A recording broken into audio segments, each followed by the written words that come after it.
नमस्कार, मैं दीपक कुमार। बिहार चुनाव में पहले चरण के मतदान से पूर्व ही पहली राजनीतिक हत्या हो गई। अब सवाल उठता है कि अमित शाह कह रहे थे कि हम जंगल राज वापस नहीं होने देंगे। जब जंगल राज की बात आती है तो नाम लालू यादव का आता है। जब लालू यादव की बात आती है तो नाम शहाबुद्दीन का आता है। शहाबुद्दीन के बेटे भी रघुनाथपुर से, जो सिवान जनपद में है, अपनी किस्मत आजमा रहे हैं राजद के टिकट पर। लेकिन लालू यादव के नीतियों के विरोध में, उनके जंगल राज के विरोध में नीतीश कुमार को विकल्प के रूप में बिहार की जनता ने चुना। नीतीश ने बिहार से वादा किया कि हम जंगल राज का खात्मा करेंगे और सुशासन लाएंगे।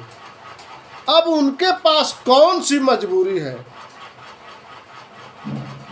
नीतीश के मंगल राज में, सुशासन में कौन सा चार चांद अनंत सिंह जैसा अपराधी लगा देता है? मैं अपराधी इसलिए कह रहा हूं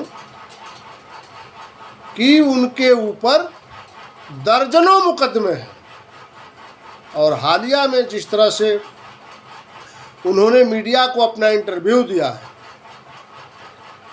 उसमें कहीं भी किसी भी सभ्य आदमी की तरह वो बात नहीं कर रहे हैं। खैर, वो जो है जग जाहिर है, हम भी जानते हैं, आप भी जानते हैं। ये हो गया लालू और नीतीश की बात। अब सवाल उठता है कि नीतीश भाजपा के सहयोग से सरकार चला रहे हैं, डबल इंजन की सरकार है। उसके बाद भी चुनाव के दौरान दहशत के उद्देश्य से, मैं इसलिए कह रहा हूं कि वो हत्या दिन दहाड़े हुई और दहशत फैलाने के ही उद्देश्य से वो हत्या की गई, तो आपका सुशासन कहाँ है? और अब तक ज्ञानेश बाबू का कोई प्रेस कॉन्फ्रेंस नहीं हुआ। चुनाव आयोग ने अब तक कोई कठोर कार्रवाई क्यों नहीं किया?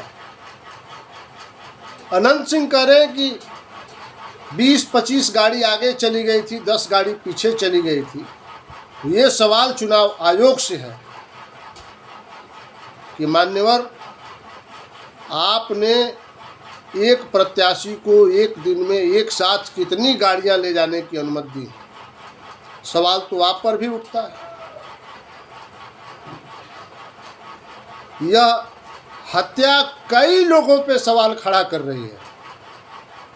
और आखिरी सवाल जनता से है, क्या ये आपके रहनुमा अनंत सिंह, क्या ये आपके रहनुमा शहाबुद्दीन थे? क्या यह आपके रहनुमा सूरजभान सिंह है? क्या ये आपके रहनुमा कोई अपराधी है?